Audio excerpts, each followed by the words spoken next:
Bendiga, hermanos. Damos gracias a Dios porque nos permite estar el día de hoy en su casa de oración, predicando su santa palabra, en este segundo día de este nuevo año 2022. Damos gracias a Dios porque en este año Dios manifestó su bondad y su gracia, y creemos que es esa misma bondad, esa misma gracia que nos sustentará si es que Dios nos permite vivir en este año o si es que Él no vuelve antes. El pasaje que quiero compartir con ustedes el día de hoy, hermanos, es el Salmo 90. Quiero que meditemos este salmo en este día, haciendo alusión a este nuevo año. Salmo 90. Y el título de este mensaje es Un año nuevo en manos de un Dios eterno. Un año nuevo en manos de un Dios eterno.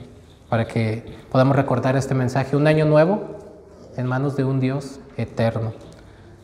Dice el Salmo 90, lo voy a leer yo, quiero que me sigan con sus vistas. Salmo 90, dice la palabra de Dios así: Señor, tú nos has sido refugio de generación en generación. Antes que naciesen los montes y formases la tierra y el mundo, desde el siglo y hasta el siglo tú eres Dios. Vuelves al hombre hasta ser quebrantado y dices: Convertíos, hijos de los hombres, porque 1000 años delante de tus ojos son como el día de ayer que pasó, y como una de las vigilias de la noche. Los arrebatas como con torrente de aguas, son como sueño, como la hierba que crece en la mañana florece y crece, a la tarde es cortada y se seca. Porque con tu furor somos consumidos, y con tu ira somos turbados. Pusiste nuestras maldades delante de ti, nuestros yerros a la luz de tu rostro. Porque todos nuestros días declinan a causa de tu ira, acabamos nuestros años como un pensamiento. Los días de nuestra edad son 70 años, y si en los más robustos son 80 años. Con todo, su fortaleza es molestia y trabajo, porque pronto pasan y volamos. ¿Quién conoce el poder de tu ira y tu indignación según que debe ser temido? Enséñanos de tal modo a contar nuestros días, que traigamos al corazón sabiduría. Vuélvete, oh Jehová, ¿hasta cuándo? Y aplácate para con tus siervos. De mañana sácianos de tu misericordia, y cantaremos y nos alegraremos todos nuestros días. Alégranos conforme a los días que nos afligiste, y los años en que vimos el mal. Aparezca en tus siervos tu obra, y tu gloria sobre sus hijos. Sea la luz de Jehová nuestro Dios sobre nosotros, y la obra de nuestras manos confirma sobre nosotros. Sí, la obra de nuestras manos confirma. Un año nuevo en manos de un Dios eterno. Mientras que en este año puede haber muchísimos cambios en el mundo, en el clima, en la política, en la iglesia, incluso en nosotros mismos, nuestro cuerpo se va deteriorando, van pasando los años, ya no tenemos la misma vitalidad que antes.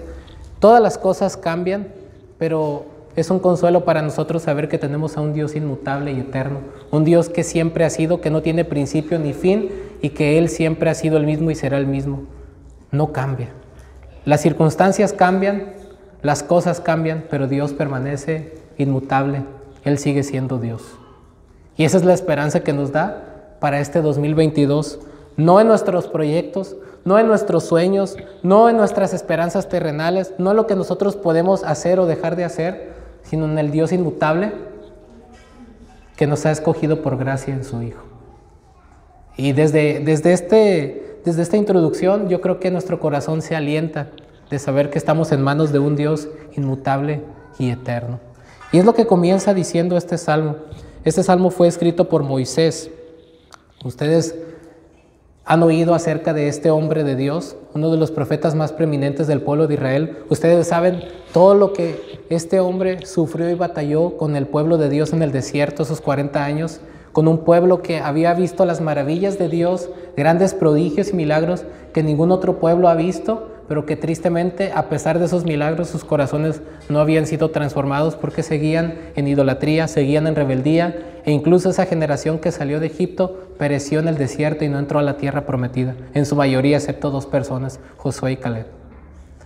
En medio de esta circunstancia, no sabemos con exactitud el momento en el cual fue escrito este salmo, pero yo me atrevo a pensar que ya fue casi en los días finales de la vida de Moisés, cuando ya toda la generación que había salido de de Egipto, de la esclavitud, y cuando estaban a punto de llegar a la tierra prometida, que incluso ni él mismo entró por su desobediencia a Dios.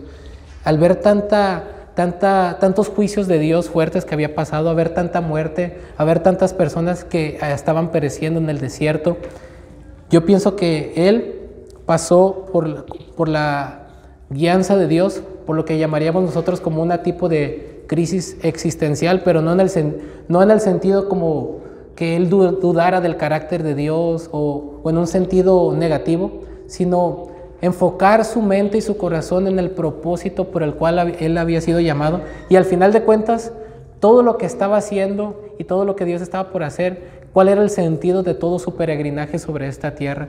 Y yo creo que el Espíritu Santo, Dios mismo que inspiró su palabra, nos da palabras tan sabias para meditar y pensar y reflexionar a lo largo de toda nuestra vida y a lo largo de este año que pasó y de este año que comienza. Meditar en la eternidad de Dios y en la transitoriedad del hombre, nuestra finitud, nuestra limitante, pero al mismo tiempo este salmo concluye con un hermoso consuelo de que nuestra única esperanza para tener sentido es la gracia de Dios. Este salmo me encanta porque comienza con un panorama triste, pareciera ser pesimista, pero no es así, sino que el propósito de este salmo es llevarnos a voltear a ver la misericordia de Dios como nuestra única esperanza, y que fuera de esa misericordia divina no hay nada por lo cual el ser humano tenga sentido en esta tierra. Ese es el propósito principal que yo veo a través de estas palabras que escribió Moisés.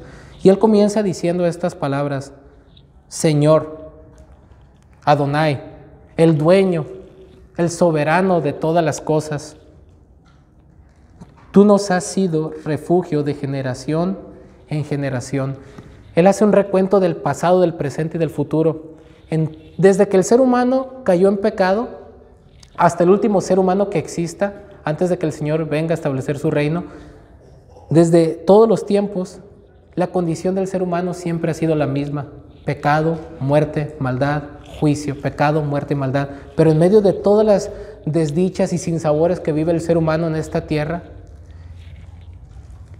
Dios siempre ha sido la esperanza del justo. Dios siempre ha sido el refugio de aquellos que se arrepientan de sus pecados y ponen su fe con humildad en la provisión de salvación que Dios ofrece. Dios siempre ha sido refugio para todos aquellos que le invocan de veras, que le buscan y que arrepentidos claman a Él con pobreza de espíritu pidiendo misericordia. Dios es el mismo al cual estaba orando Moisés en este salmo. Dios es ese mismo Dios que creó los cielos y la tierra, y es ese mismo Dios que nos sostiene hasta hoy por su pura gracia. Siempre, en todo tiempo, en todo momento, las circunstancias cambian, el ser humano cambia, pero Dios es el mismo y Él sigue siendo refugio para el justo. No hay otro lugar, no hay otra persona, no hay otra alternativa al cual el justo pueda acudir más que a Dios. Y esto será así siempre. Una de las cosas que tenemos que meditar y pensar es que, primeramente, Dios en este año que nos está comenzando, que nos está permitiendo comenzar, ¿en qué nos refugiamos? ¿En qué ponemos nuestra esperanza? ¿Qué estamos buscando? ¿Qué estamos esperando? ¿En qué estamos invirtiendo nuestras fuerzas, nuestras energías, nuestros propósitos, nuestros planes, nuestros anhelos, nuestro vigor? ¿En qué nos estamos desgastando? ¿En cosas que no tienen sentido, que perecerán? ¿O estamos empeñándonos por buscar a Dios, que Él sea nuestro refugio? Yo creo que uno de los propósitos principales que debemos de hacernos en este año es que Dios sea nuestro auténtico refugio. ¿Por qué digo auténtico? Porque de labios podemos decir que Dios es nuestro Señor, pero nuestro corazón puede estar kilómetros lejos de Él, viviendo una vida de apariencias o de religiosidad vacía, pero con un corazón carente de humildad, de arrepentimiento y sobre todo del Evangelio de nuestro Señor Jesucristo. Que Él sea verdaderamente nuestro verdadero refugio. Hermanos, nomás déjenme ponerles algunos ejemplos. Nos asustamos porque dicen que este año van a subir algunos productos. Estamos comiéndonos las uñas para ver cómo le vamos a hacer con los gastos que vienen. Tenemos hijos, tenemos necesidades, tenemos gastos. Y puede haber miles de cosas que nos pueden turbar y robar la paz y el gozo. Pero en medio de todas las dificultades, en medio de todas las cosas que suceden en este mundo, buenas y malas, Dios sigue siendo el refugio del justo. Y no hay otra cosa que podamos hacer más que acudir a Él con humildad. Es lo que debemos de primeramente enfocar nuestro corazón, que Dios, desde que existe el ser humano caído y hasta el último ser humano que existe en la tierra, redimido por su gracia, nuestro único refugio seguro, nuestro único consuelo, nuestra única esperanza es Dios. No hay nada aquí en la tierra permanente que nos pueda dar esa dicha, seguridad, paz y felicidad que solamente Él con su presencia puede otorgarnos a través del perdón que Él nos ofrece en su Hijo. Señor, tú nos has sido refugio de generación en generación. Ahora, ¿por qué acudir a Dios? Hay muchas cosas que nos ofrece este mundo muy atractivas, no lo negamos. Hay muchas cosas que pueden prometernos felicidad. De hecho, estamos viviendo en una generación de muchas opciones. Podemos escoger, nos podemos dar el lujo de escoger cualquier cosa, tenemos miles de opciones, pero hay más ansiedad, hay más infelicidad y nos damos cuenta que todo es materialismo, consumismo, vacío y carente de sentido. Y mientras más queremos, más tenemos, menos nos saciamos. ¿Por qué? Porque estamos poniendo nuestro corazón en cosas temporales que perecerán. Mencione algo que no vaya a perecer aquí, incluyéndose usted. Si tiene usted algo que le vaya a durar toda la vida, si usted tiene una fortuna que aparentemente nadie le pueda robar o quitar, algún día usted se va a morir. ¿Y quién se va a quedar con lo que se afanó? Su casa, su carro, se van a desgastar. Nuestros cuerpos envejecerán, enfermarán y perecerán.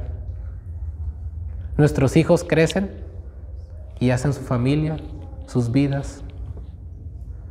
Nada de lo que nosotros poseemos en esta tierra, en el sentido de lo terrenal, es eterno. Entonces, ¿en qué poner nuestro refugio, nuestra confianza, nuestra esperanza, nuestra satisfacción? En algo eterno. Pero no solamente en algo, sino en alguien, y ese es Dios. ¿Por qué? Ahí es donde dice el versículo 2. Antes que naciesen los montes y formases la tierra y el mundo, desde el siglo y hasta el siglo tú eres Dios.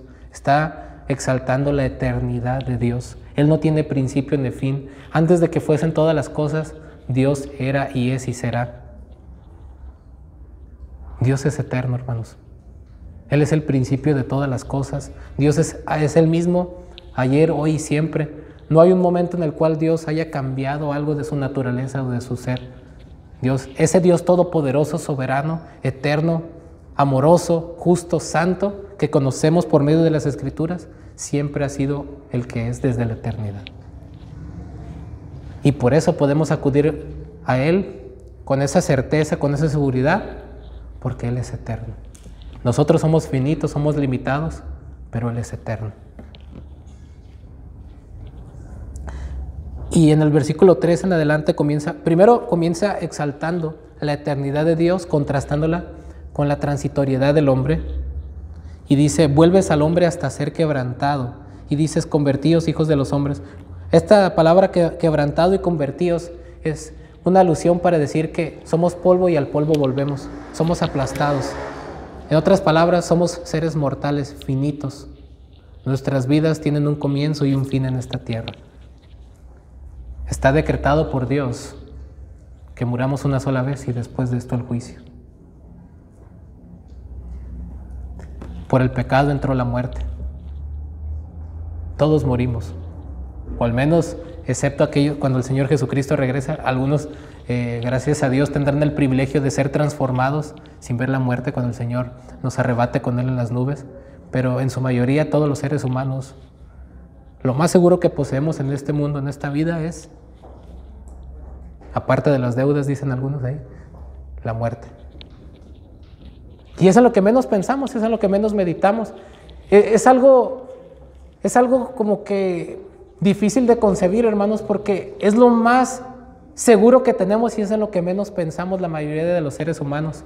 No nos ponemos a pensar que en cualquier momento podemos dejar de respirar aliento de vida y que un día vamos a estar en la presencia de Dios rindiendo cuentas ante el Dios eterno que nos creó. Hacemos planes y todavía tenemos la soberbia de decir, mañana voy a hacer esto y aquello, en lugar de, como dice Santiago, si el Señor quiere, haremos esto y aquello. Porque ¿quién de nosotros estamos seguros que el día de mañana estaremos con vida? ¿Por qué? Si es lo más palpable que vivimos, la muerte, es en lo que menos pensamos. ¿Por qué si nos damos cuenta que nuestro cuerpo se va desgastando y que las circunstancias y las cosas cambian, por qué no pensamos que somos finitos, limitados, que estamos en manos de un Dios eterno? Y no solo eterno, sino airado, como vamos a ver en los versículos siguientes. Vuelves al hombre hasta ser quebrantado y dices, convertíos hijos de los hombres. En otras palabras, son polvo, al polvo van de volver. Porque 1000 años delante de tus ojos son como el día de ayer que pasó y como una de las vigilias de la noche. Aquí hace una alusión poética. En aquel tiempo, una vigilia equivalía aproximadamente a 4 horas. Los pastores cuidaban sobre sus rebaños y se dividían en 3 vigilias en la noche. Y por lo regular una vigilia constaba de 4 horas. Y usted sabe que el tiempo en la noche se va rápido. ¿Qué son 4 horas? Y más los que duermen, los que trabajan a veces y duermen 4 horas, sino que 4 horas no son nada.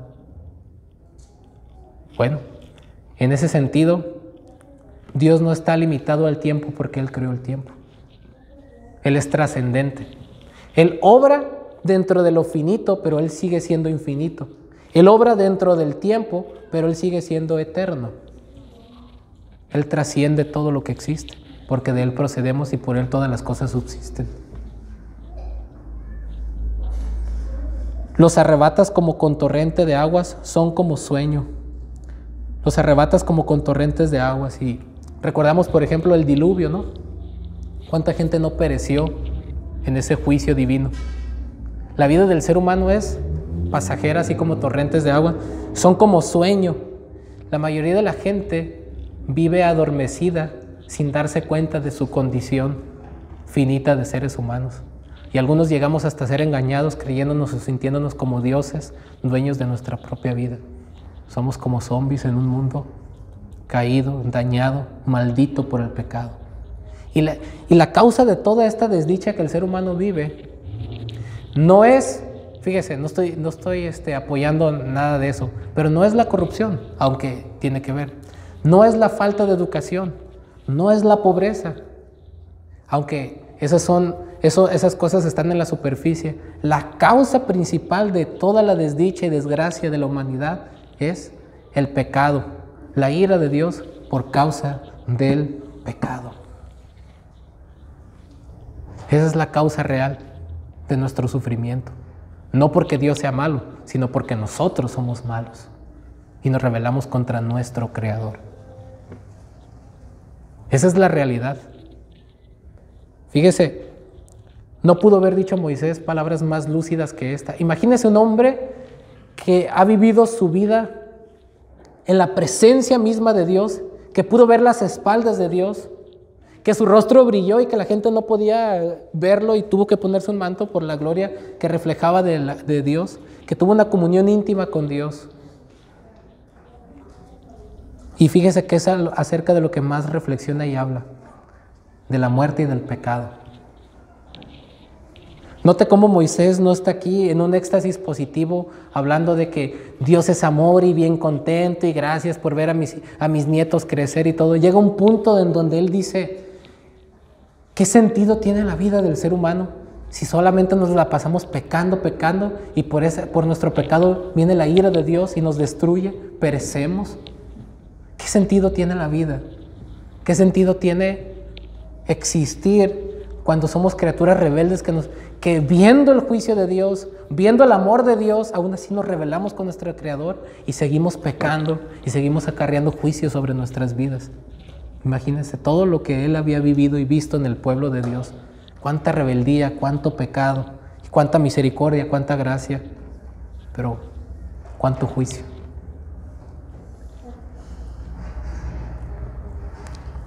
Es como la hierba que crece en la mañana florece y crece, a la tarde es cortada y se seca.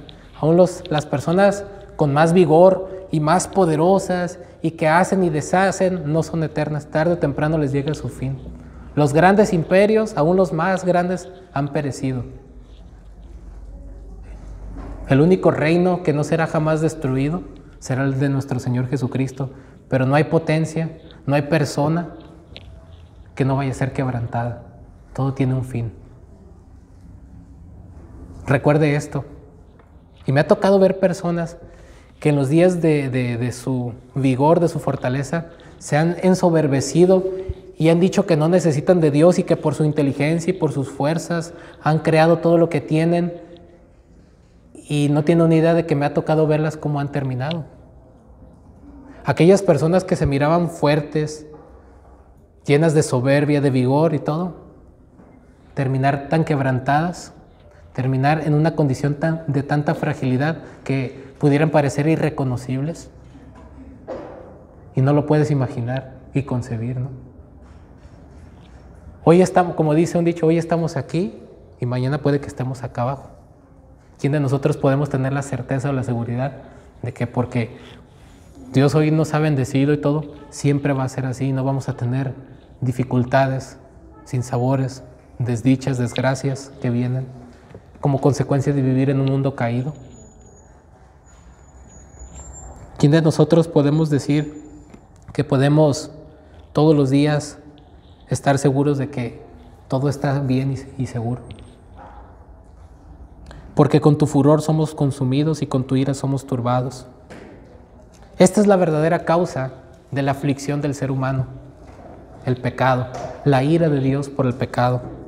Pusiste nuestras maldades delante de ti, nuestros yerros a la luz de tu rostro. Esta palabra yerros hace alusión a los pecados ocultos, aquellos que nosotros cometemos y que pensamos que nadie ve, nadie se da cuenta y que aún nosotros mismos pasamos por desapercibido, pero Dios, quien es santo y que lo escudriña todo, lo ve, y aún esos pecados más ocultos que están en nuestros corazones serán juzgados por Dios, que Él prueba la mente y el corazón y ve lo más íntimo y profundo de nuestro ser, y que ante Él nada le podemos ocultar.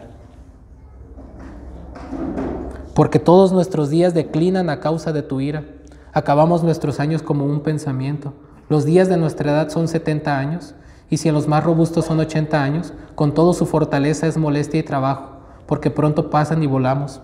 Era un promedio de la edad de vida que vivía la gente cuando Moisés escribió esto, porque incluso él vivió más de 100 años, pero era el promedio de vida general de la gente. Pero fuera de esto, aunque viviéramos 200 años, nuestros mejores años, como dice aquí, nuestra mejor fortaleza es molestia y trabajo, porque pronto pasan y volamos.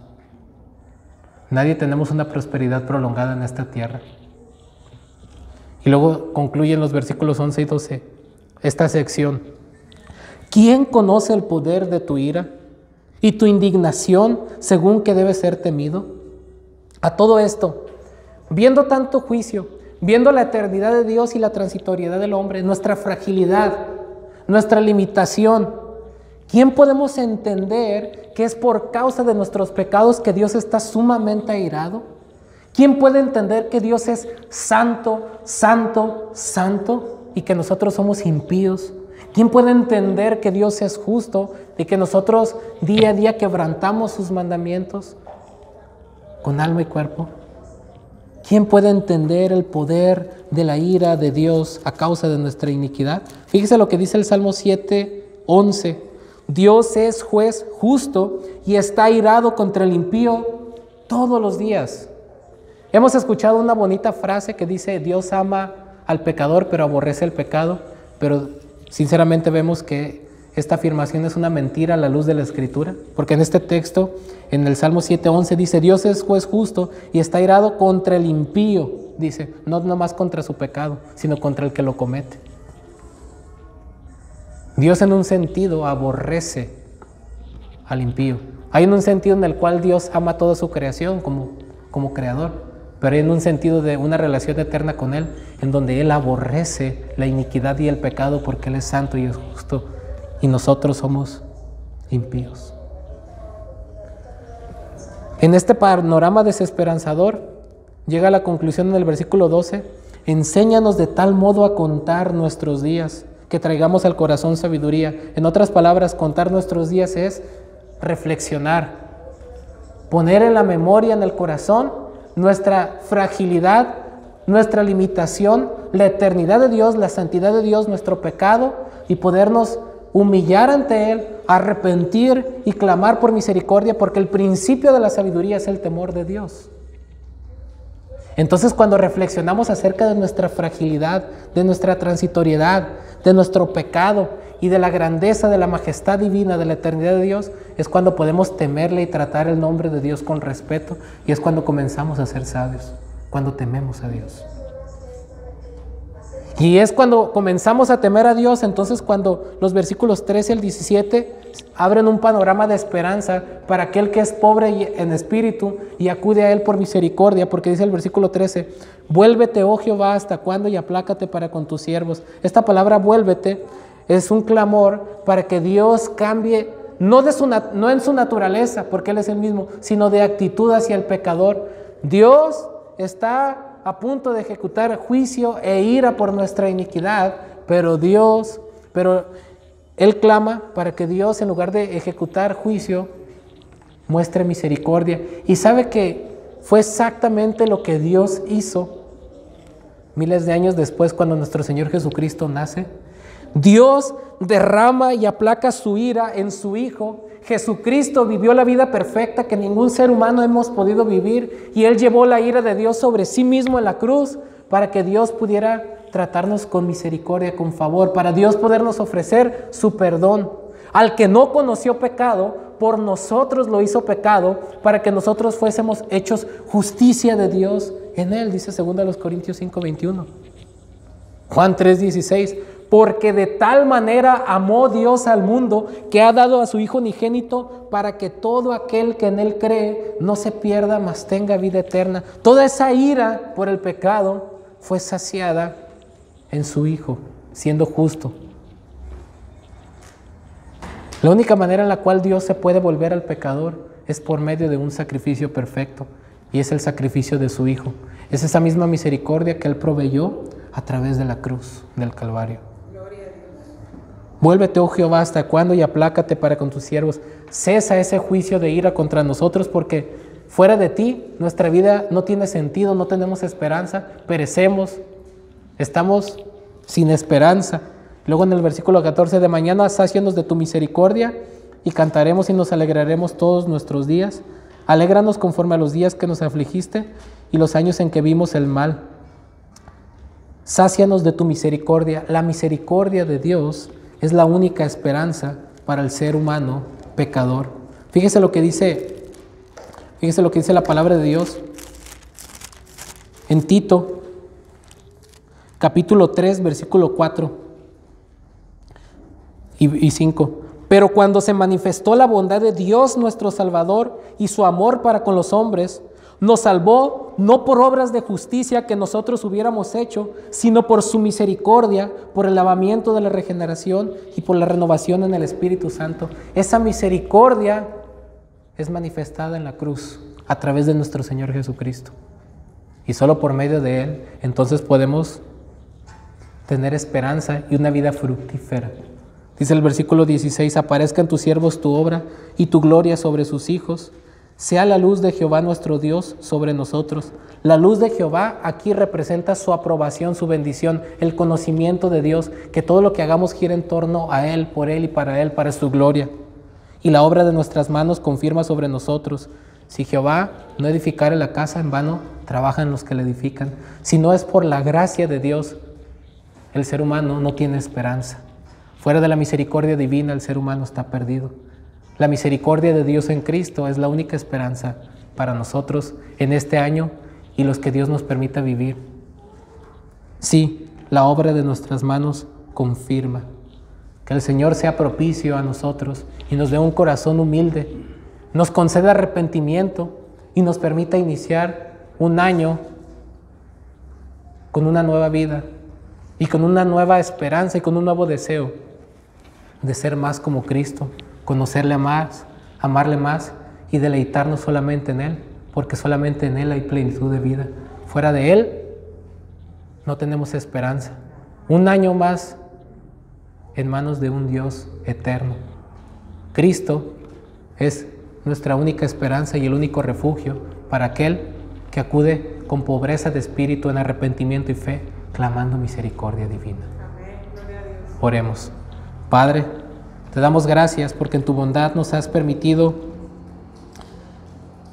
meditar en esta porción de tu palabra para que podamos iniciar un año basados en humildad, en arrepentimiento, en fe, en la provisión que tú has dado para nuestros pecados, que es el sacrificio precioso de tu Hijo en la cruz. Su vida, su muerte y resurrección es nuestra única esperanza, Señor. Ayúdanos y bendice, confirma la obra de nuestras manos para tener vidas fructíferas que te glorifiquen, que te santifiquen tu nombre, Señor, que nos permita ser un reflejo de tu gloria en este mundo de tinieblas y que traigas más salvación a aquellos que están en sombra de muerte. Te lo rogamos y te damos gracias en el nombre de tu Hijo amado, nuestro Señor Jesucristo, y nos encomendamos a ti para los días que nos permitas vivir de este año que comienza. En el nombre de nuestro Señor Jesucristo. Amén.